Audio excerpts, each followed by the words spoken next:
With F1 25 on the way, I figured it was the perfect time to knock out the Platinum for F1 Manager 24. It's about running the show from the pit wall, team management, race strategy, and a full season of decisions. Let's see what it takes to bring home another Platinum. Kicking off this Platinum journey like a prime Toto Wolff, I grabbed the first trophy by creating my own team. With no guide out there for F1 Manager 24, I'm going in blind, trophy by trophy. There are 31 in total, and a few key ones I've got to keep my mind on from the start. Win the Drivers' Championship, win the Constructors' Championship, and most importantly, become the youngest ever World Drivers' Champion. After getting through all the tutorial bits and bobs, the game throws me straight into the deep end with a key decision, picking a season-long sponsor. I'm given 3 options to choose from, each offering different perks to help fund the year ahead. Once I lock one in, I also get the chance to sign a few additional sponsors to boost the team's budget. Securing the bag early in the season pays off, and just like that, trophy number 2, complete package pops, one step closer to the Platinum. While scanning through the trophy list, I spotted an easy one called New Style. All you have to do is change your car's design halfway through the season, so naturally I did exactly that. With the game well and truly underway, and me stepping confidently into the role of the next Toto Wolff, it's time for the first real test. Race weekend in Las Vegas, bright lights, high stakes, and a lot of riding on our strategy. Let's see if this team has what it takes to hit the ground running. We jumped straight into practice 1 with one goal in mind, getting both drivers 100% satisfied with their car setups. This sets us up on the path to earning the trophy prior preparation. What I didn't know at the time, there's actually a much easier method for this, but more on that later. As we near the end of our first qualifying session, we've made it all the way to Q3. Finishing strong, we secure a solid 1-2 lockout on the grid, perfect spot to start the race from. For now, we wrap up our first race weekend in Las Vegas with a smooth 1-2 finish. At the end of the race, we unlock not 1 but 2 trophies. Simply lovely. Simply lovely. Okay. Simply lovely for a strong finish, and checkered flag for taking the win.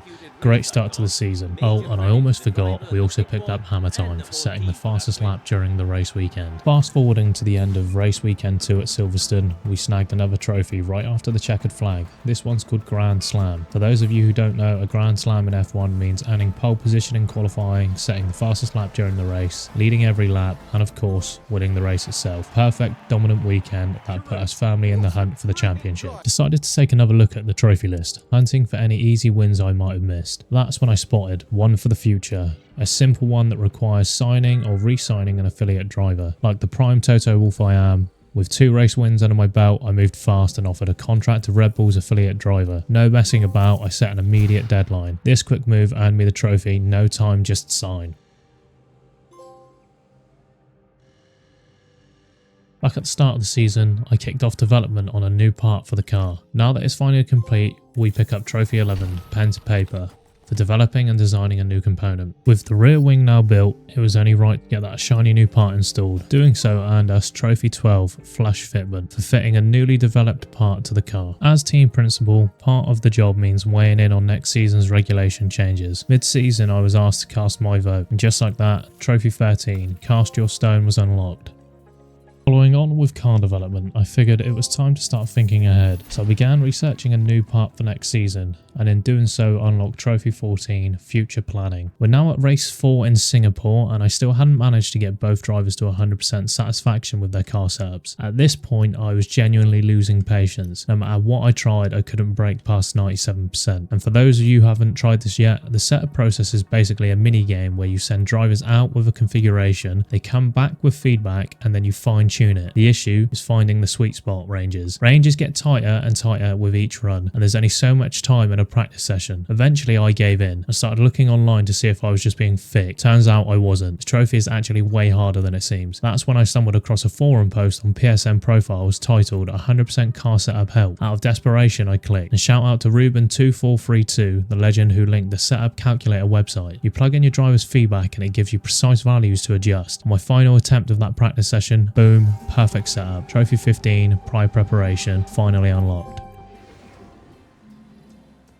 Now that setup frustration is behind us, let's get back to upgrades. Halfway through the season, I upgraded one of the team facilities, which earned me Trophy 16, Facility Ability. Now onto our first sprint weekend, and as you probably guessed, we took the one without any drama. That secured us Trophy 17, the Hair. With the sprint weekend done and the season more than halfway through, no engine components had shown any wear yet. But to unlock Trophy 18, check engine light, we need to finish a race with a mechanical failure, so it looked like we were in for some bad luck soon. Trophy 19, Lollipop Master, wasn't wasn't exactly a pleasant one. You earn it by finishing a race with the fastest pit stop. Sounds simple, right? Well, not quite. It was at this point I realised I had missed a crucial, very time-consuming trophy like clockwork. This trophy requires you to actually receive the fastest pit stop award during a race, which so far I hadn't got once. Missing like clockwork also means missing out on the Holy Trinity, the ultimate achievement for winning the constructors, drivers and fastest pit competitions all in the same season. Looks like this platinum run just got a little bit more complicated. With the end of the season in sight, we wrapped things up in Italy. I simmed the race like I had all season, and lo and behold, we won. The victory sealed our spot in first place for the season, unlocking trophies 21 through to 26 in one go. True to PlayStation form, when multiple trophies pop simultaneously,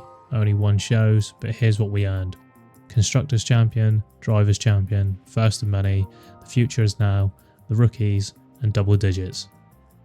Trophies 27 and 28 followed shortly after. Trophy 27, Marathon Not a Sprint, was earned by completing a long-term board objective, in my case winning the Constructors' Championship. Then Trophy 28, Bullseye, awarded for hitting a board season target exactly on point. Now it's time to get real. If I were truly the next Toto Wolff, this platinum journey would be done and dusted by now. But no, I failed miserably. As I mentioned earlier, I wasn't prepared for the last two trophies, both tied to achieving the fastest pit stop award. That means another whole season grinding through the races. To save time, I decided to handle this off camera and only record the final two trophies popping alongside the platinum. For this I created a brand new team on a fresh save file, tweaked every team member's sliders to make them as bad as possible and gave my own drivers maxed out stats. Then I braced myself for the long haul, simming through races until the final showdown. And here we are. The final race of the season 2 is done. With it comes the last two trophies and of course the platinum. So what are my thoughts on this platinum journey? I'd rate it a solid 4 out of 10. The game itself's decent enough, the mechanics work, the management elements have depth, there's definitely some strategy involved, but honestly it felt a bit boring and lackluster in parts. The grind to get those last couple of trophies was a bit of a slog, especially having to replay almost a whole season just for the fastest pit stop awards. It really dragged the experience down for me. Would I recommend this game? Yes, if you're someone who dreams of being the next Toto Wolff and loves deep strategic management sims, this is right up your alley. The trophies are doable and the challenge is there, but as for me, well, I'm clearly not the next Toto Wolff, and if I were, I probably wouldn't be spending my time playing F1 Manager and making a platinum trophy video on it. Still, it's another platinum down, and that's what counts. Thanks for watching and stay tuned for the next one.